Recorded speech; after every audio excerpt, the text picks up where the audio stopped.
श्री स्वामी ओंकारानंद सरस्वती जी महाराज संतजन कुछ छुपाते नहीं हैं।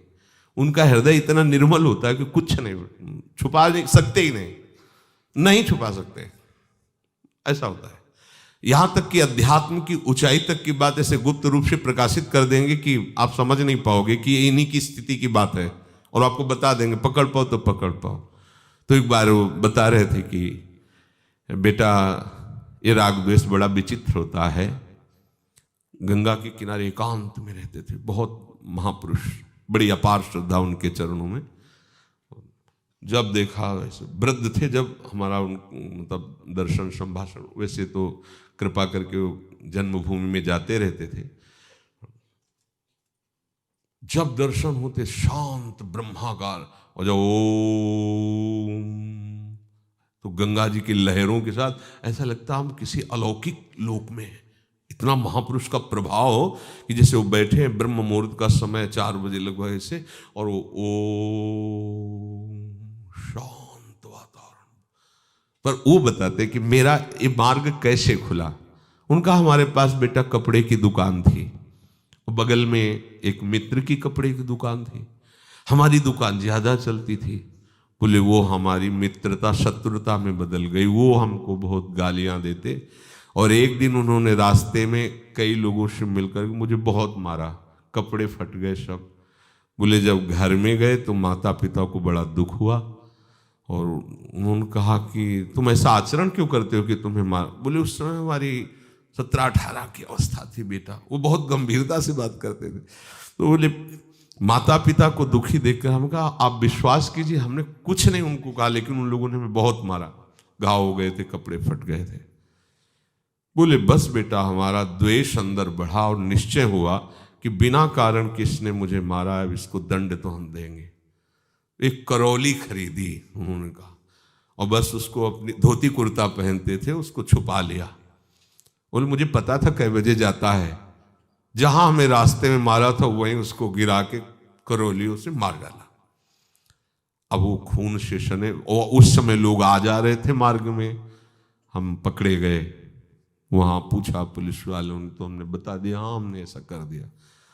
बोले हमें जेल हुई।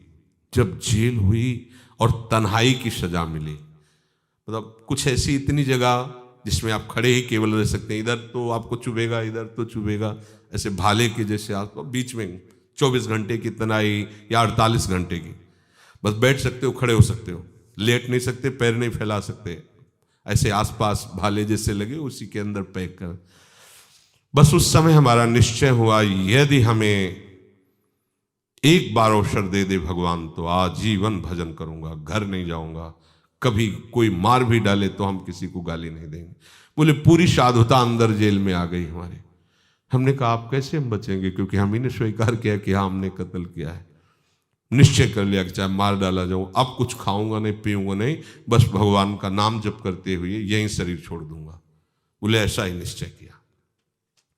अधिकारी जन आते, न बोलते न हिलते, कोई लात मारता कोई थप्पड़ मारता, कुछ नहीं, बिल्कुल हिलना नहीं, दृढ़ निश्चय हो गया। न पानी पीना न भोजन पाना। अब वहां खलबली मच गई। बोले एक बड़े अधिकारी आए, सबको हटा दिया और हमसे कहा कि देखो बेटा अगर आप हमसे सही बात बताओगे तो हम आपका सहयोग कर सकते हैं। क्या है आपके मन में, क्या है, आप ऐसा क्यों करते हो। बोले मुझे लगा कि भगवान अवसर दे रहे हैं। हमने हाथ जोड़ा और कहा ये मेरे से गलती हो गई, मैं सत्य कहता हूं मैंने ही किया है, पर ऐसी परिस्थिति में ऐसा हो गया है, अगर मुझे एक बार चांस मिल जाए तो मैं आजीवन भजन करूंगा, अब मैं अपने जन्म को बर्बाद नहीं करूंगा। वो भजन करना चाहते हो। बोले आजीवन, अगर कभी कहीं आपको शिकायत, बोले आज से हम पूरा प्रयास करते हैं, पर आपको ये कहना होगा कि पुलिस ने जबरदस्ती हमसे ये बयान लिखवाए, हमने मारा नहीं, इतना तुम्हें झूठ बोलना होगा। बोले हमने सोचा भगवान ही कह रहे तो इतना कर देते हैं। फिर ऐसा उन्होंने ऐसा विधान बनाया कि उन जेल से, बोले बस जेल से मुक्त हुआ गंगा किनारे आया, और तब से आज तक वो ब्रह्माकार वृत्ति में। आप ही अपने शत्रु हैं, आप ही अपने मित्र हैं। कौन इनको भगवत मार्ग में लाकर भगवत संबंध से युक्त किया? आपके संकल्प ने। अगर आपका संकल्प दृढ़ ना होता तो आप गए थे, जीवन पूरा बर्बाद हो गया था, संकल्प दृढ़ बना, अब मुझे भगवत प्राप्ति करनी, भजन करना है, आजीवन भजन करना है। चाहे जहां हो, चाहे जो कोई हो, आप प्रभु के लाडले, अगर आप दृढ़ निश्चय करें तो इसी जन्म में आप भगवत प्राप्ति कर सकते हैं। कोई दुर्लभ बात भगवत प्राप्ति नहीं, दुर्लभ बात है संसार के राग का त्याग करना, और उसके लिए भगवान सारा संयोग जुटा देते हैं, साधु संग दे देते हैं। सत्संग में इतनी सामर्थ्य है, आज तक जिसको भी भगवत प्राप्ति हुई है, मत कीरति गति भूति भलाई, जब जय जतन जहां जय पाई, सो जानो सत्संग प्रभाऊ, लोकहु वेद न आन पाओ। ये दुर्लभ बात है जो अपने लोगों को कथन श्रवण करने का सौभाग्य लाडली लाल ने सत्संग का दिया। ये रोज जो आप सत्संग श्रवणेंद्रिय से पान कर रहे हो, ये व्यर्थ नहीं जाएगा, ये आपको भगवत प्राप्ति कराएगा। पर आपकी स्वीकृति जोर की होनी चाहिए। स्वीकृति नहीं करोगे तो देखो फिर जन्म हार जाओगे।